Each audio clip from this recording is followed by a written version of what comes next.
Mr. Ayush, thank you very much for giving us your time, and it's a pleasure to have you with us today. Thank you very much. I feel the same. Before further ado, let's quickly start with the question which I always inclined towards asking my guests. How and why did you choose construction or engineering, civil engineering as your studies? Construction was my family business when I was born. And I've been looking my grandfather and father working in the civil construction industries. And they were building roads back in India. And they were an owner of stone crusher plants. So my father was a pass-out civil engineer. My father's all elder brothers were civil engineers. So I was taught to follow the same path and go ahead and do the civil engineering. That's very awesome to learn about you. Is like you have your all brothers and the entire family from the civil engineering background. Yes. Come on, that's so motivating. But all back in India, and I was also explained by them that never go to work in a government subsidiary or a government job because of several other reasons. That's why I never chose to stay in India and work in any of the government jobs or private jobs as well, as per my decision. And then I came to Middle East. Yeah, that's what we would be going further. So you started your career as a summer trainee, as I could see via your LinkedIn, in a Delhi Metro Rail Corporation project. That was my first summer intern after the third year, which was a part of curriculum in bachelor's. Yes. And by my university, I was given a chance to have a training in Delhi Metro Rail Corporation, which was an awesome experience because at that time, Delhi Metro was just formed by E. Sridharan. Yeah. And I was giving a training in 3 different aspects, which was a underground railway, elevated railway, and there was a cable stayed bridge at Moolchand, Delhi, if you know. Yeah, I can completely resonate to that. But as a trainee, when you haven't just completed, I see that you just mentioned that you were on the 3rd year, right? So how different was it for you, like coming out from a college all of a sudden, looking out for a practical thing? Because I completely understand myself as a construction civil engineer. I know that whatever I've been taught in the books was never like the same when it goes to practical. Yeah, you are very right. Until you are into design, it's always a practical knowledge which clearly aims for. So during the Delhi Metro Rail Corporation, initially I just saw the practical site, how it works, how the decisions have been taken, and how the project managers were involved. And then we learned quite many things. We were a group of 3 people, 3 students who were involved at Delhi Metro Rail Corporation. So it was not much more. It was 1.5 months training, which is 6 weeks intern. And we ended with a presentation back in my university. Awesome. That brings on to your next trainee position as well, engineering training in a company like CLP Power Hong Kong Limited. Yes. Please tell us your exposure there and what was the difference between the earlier one and this role. During a conference back in the university, I got to meet a person called Rajiv Rao, who was appointed by China Light and Power in Hong Kong. So this was the first plant they were going to open back in India, and it was 100% privatized plant by CLP. And it was built in Jhajjar district, Haryana. So I was offered to have a site round for that for 2 weeks. So I went for a small training over there, and I saw how a thermal power plant is built, of 440 megawatts. And it was really good to learn the things with different nationalities, a different exposure, a different type of construction, which I have never seen back in Delhi Metro or in a project with Public Works Department or NHAI or any other projects in my life. It's very great to see, and it's very fascinating to learn that you chose to start your experience from being in a Delhi Metro project, and then you got an opportunity to go and see the construction happening in the power plant segment, right? And then it is also very interesting to see you started actual employment, I guess, as an assistant engineer in a company called Apex Encon Projects Private Limited after 1 month. Yes. Yeah. We got a off-campus placement in this company. And then we just went and joined their Mumbai office. And then after 3 months of training in Mumbai office, they deputed to a project back in India, where they received a $2 million US project, which is worth 1,200 Indian rupees crore. And it was a construction of double broad gauge line between Jalgaon and Mumbai. So Jalgaon is in Maharashtra, and Mumbai also comes in a Maharashtra, but it was 506 kilometer double broad gauge line via Surat. Surat is in Gujarat. Okay. So there were 6 project managers, small project managers known as assistant engineers. And we were given a small patch of 70, 80 kilometers to deal with. In this 80 kilometer of patch, you are responsible for all the construction works, all the machinery, labor and plant and your activities. You fight for it, you build it, you construct it. Whatever problems you're going to have, you need to face it.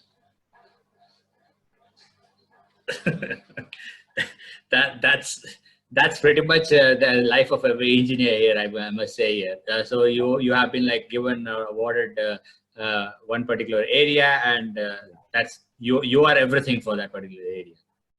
Yes. And I can see that in this particular company, you have been promoted as project engineer from assistant engineer, right? Like just after like 4 months period. Yes. And then you have been like bombarded with tons of responsibilities, from planning, managing all construction activities, Yes. and then planning, mobilization of all resources, as you mentioned just now, and then liquidation plans with clients' officers, dealing like it's a much more intensive role. Did you find yourself ready at that particular point? I was not fully ready, but yeah, the circumstances made me ready, and I was dealing directly with Indian Railways. So there was Indian Railways engineers, starting from executive engineers, superintendent engineers, till divisional railway managers.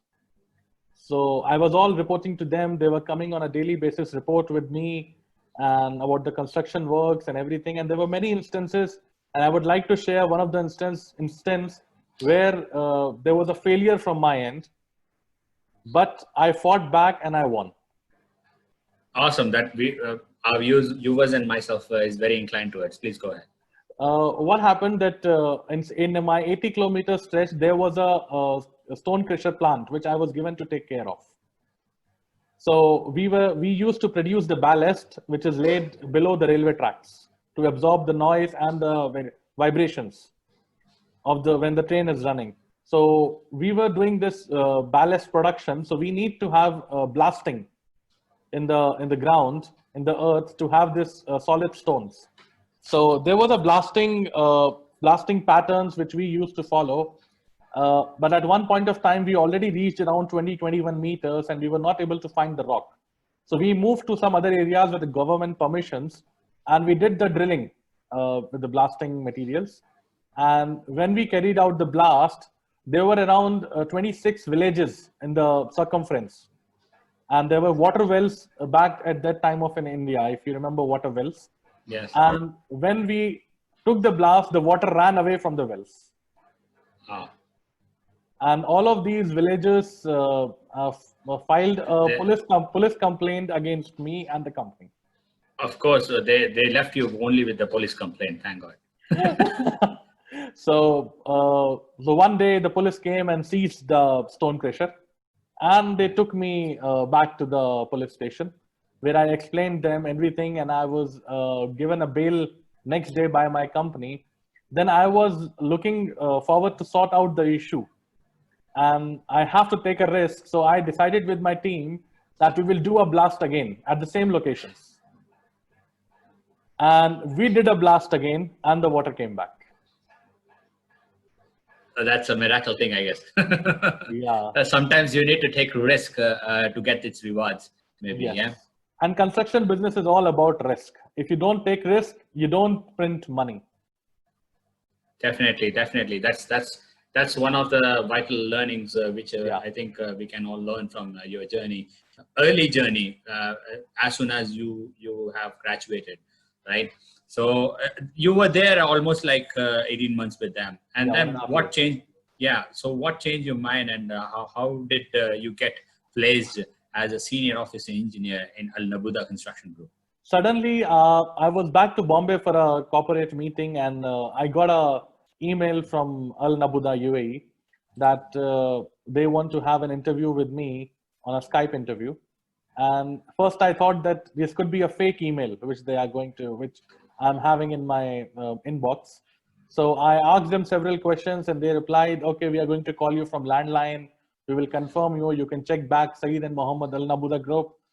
And then everything went well, and I gave my interview over there. So the first thing they asked, okay, what is your expected package? What is your experience? How can you implement that experience into the Middle East? And everything went well. When it came to the package negotiation, they were giving peanuts, as you know, the Middle East companies. So I told them I will not step out of my country if I'm not paid double the salary which I'm getting in India. Yeah. If you agree on this, I agree on your terms and conditions. So finally, they agreed. Okay. And I agreed to them, and I said, okay, I'm ready for your offer, and I will be reporting to you in Middle East. And then it all happened, and I came over here. And then I started my first position was a site engineer. It was a night duty starting in October 2011. And 3 months I have to do the night duty till January. And when I did some miracles in 3 months of night duty and proved myself to the management, they promoted me to a senior office engineer. Ah, okay. Not Interesting. officially, but just give me a position that okay, you can be a senior office engineer and you can start working from office. Yeah, that That means only on the paper, not on yeah. the paper, but only like theoretically, you were like having much more responsibilities. Yes. So I was into design now with a technical manager and all other responsibilities in the office and with the team of CAD people and BIM people. And then I suddenly started realizing how the drawings are done, how it is dealt with the consultant and client back in UAE. My client was Department of Transport and the consultant was Parsons Overseas Limited. Both were quite reputed in Abu Dhabi, back in Abu Dhabi. And then the journey began in Middle East. I'm very inclined towards asking this question. So I see that in this particular position, you must be in a position of handling many subcontractors, coordination between them, and getting them under tight deadlines and squeezing them, right? So that might be a part and roles and responsibility of yours. It was not basically the contractual things which I was handling off. My role was to once the subcontractors are on board, I have to give them a brief on technical aspects in terms of the drawings, requirements, materials they have to use, the method statements format they have to follow, and they have to coordinate with me on daily basis if they have any difficulties in site for a practical solution or a theoretical solution to move forward. Awesome, but I'm sure that you have been like in touch with the execution team as well every now. Yeah. It was a joint coordination on daily basis with the site team. Did you find anywhere in between when you were talking to your site management team how good or how bad or how efficient they could be in terms of managing the subcontractors? If at all any other tools or any technological advancement can be given to them. See, Al-Naboda was such a known name in the Middle East construction field that I was just new to them, but it was an old business to them. So the way they were dealing, the way the site team was handling the activities, and the subcontractors who were deputed with the work, I don't think so that there was any requirement on the advancement or improvement to them. They know their job and they were doing it. Of course, it's a road project, and the infrastructure, they have their entire team ready and well versed, doing the same thing, repeated thing again and again. They might have maybe by hearted the entire procedures by then, right? So you're absolutely right. So here I can see that you have been like your project which you have handled in that particular position is Al-Ras Al-Akhtar, right? Street upgrading and the traffic movement improvement there, Yeah. right? Can you please tell us if anything, any such an instant, if you could remember, where you can actually see yourself, or you have a greater experience or new experience in that particular stream or that particular position. During the Al-Ras Al-Akhtar is an area in Abu Dhabi on the Corniche, which is near to the Emirates Palace. So on the Benuna Street, when you come down in Abu Dhabi, it's all a VIP area where the UAE sheikhs and locals stay. So we have to be in touch with them on daily basis because of the construction activities and the hurdles they have to face.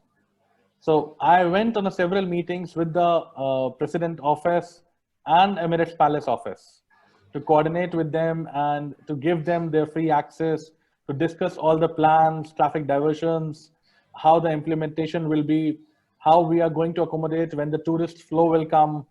This was all a new experience to deal with them, and as like a learning chapter for me. Awesome. So in the entire, I can also see that you have continued staying with Al-Naboda, right? And you have been now promoted as engineering manager and then further to a project manager level as well. No, in between what I did in 2013 August, I left Al-Naboda and I went for a master's back in UK for a degree in construction management. Awesome. And then I was assured with Naboda that they want me back to be employed with them once I'm done with the master's. So in August 2014, I was going to finish my master's, and in first week of July, I received my offer letter from Al-Naboda to rejoin the company. So it's like they never wanted you to go, right? Yes. So exactly. I joined them back as a project engineering manager. And then I was deputed back in Dubai. There were many projects going on in Dubai. If you're aware, Majan district is one of them, which is basically opposite to IMG World, or you can say Al-Barari. Yes, Al-Barari is a very reputed project. Yeah, I was there. Then there was second project was Nadal Hamar, which is nearby Russell Khor vegetable market. If you can see, Al-Wasser is building villas over there. We did all the utilities and pump stations. Awesome. Then in continuation, the third project I was given with Dubai Square, which is Nashama. So we did the utilities and earthwork for Nashama. Then the fourth project they gave me was Dubai Golf City, which is basically Akhoya now. Okay. So I was given all these projects and I was dealing on daily basis with these projects and reporting to the contracts manager.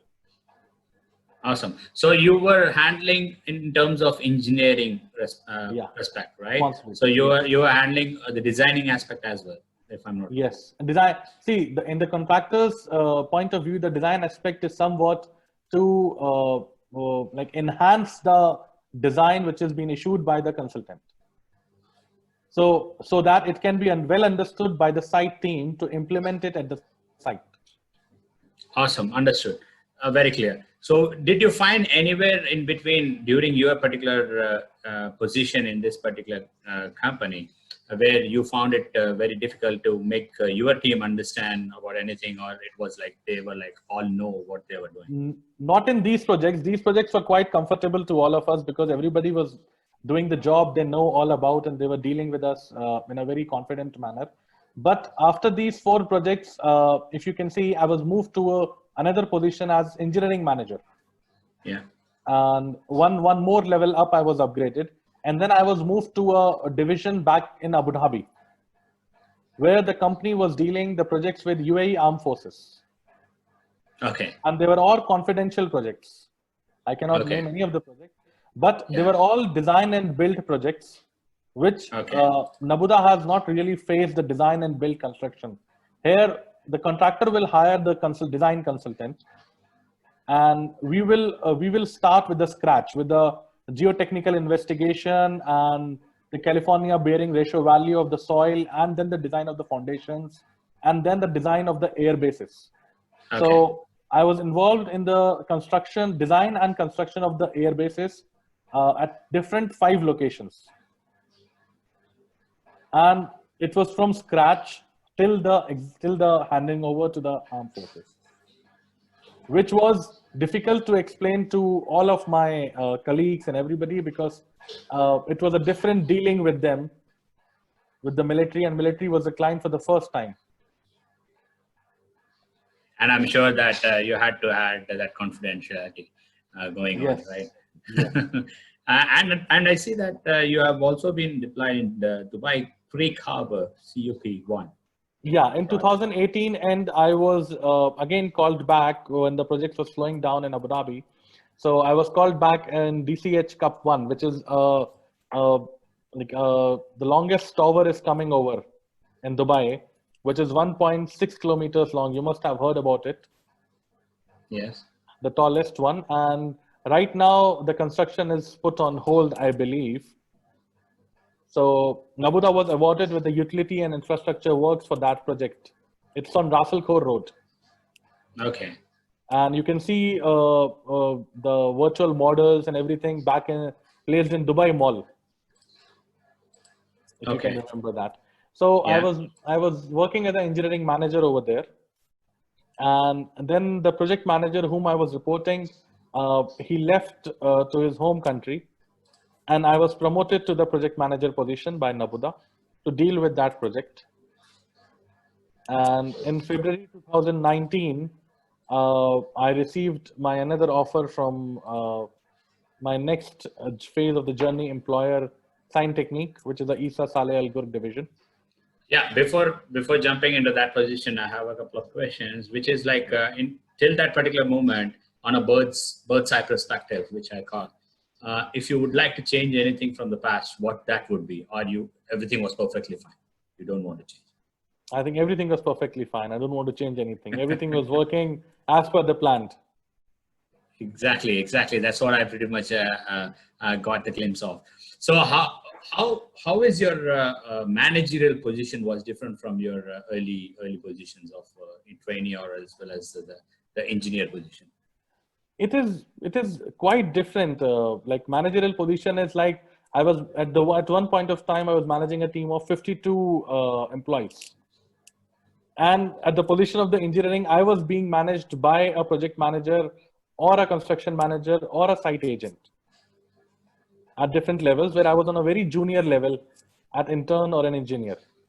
But once I moved to the managerial position, I received so many responsibilities to deal with my deputies and the senior management, where I have to be answerable on each and every aspect, whether it is time, cost, productivity, to meet the planned requirements, anything in the project. So when it comes to a managerial position, as you mentioned, can you please tell us one particular learning which you might want to share with other managers, which they need to take care when it comes to managing a teams of bigger size? Basically, I will say that you have to be very like dealing with your team in a professional manner. You can't be so friendly with them, and you can't be so rude with them. It has to be a balance between the both of them, to have the productivity from them without affecting any relations or any performance to the company procedure. But I have seen that on the other managerial positions, in my colleagues and everyone, sometimes it goes very friendly where the people doesn't perform.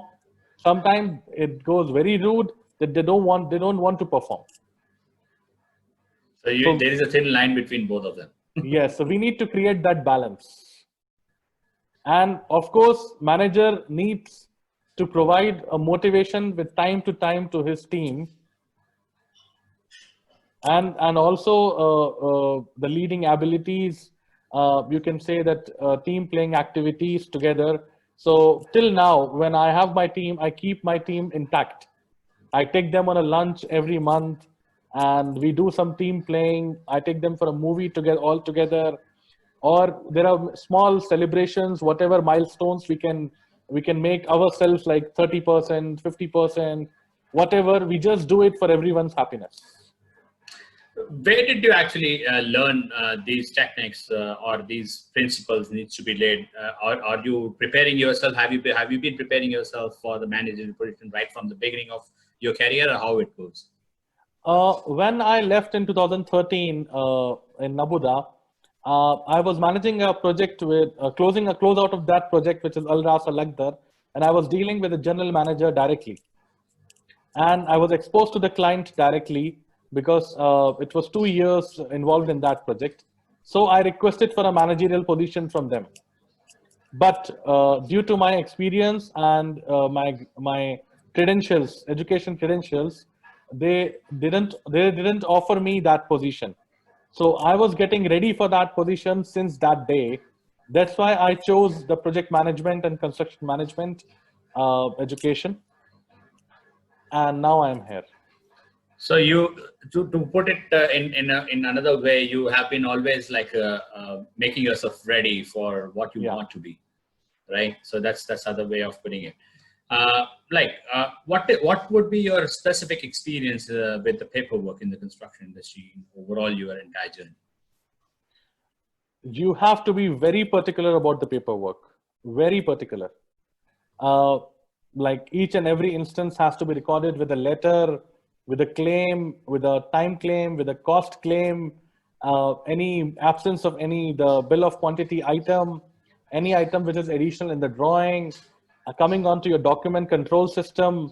Everything has to be updated, and then bonds issued to the government authorities. In these all things, I have to manage my team, and my technical engineers and document control system was under me, where I used to give them the guidelines to manage these all aspects. Awesome. Do you think what would be the role of the technology in construction industry in the coming years? How it would evolve?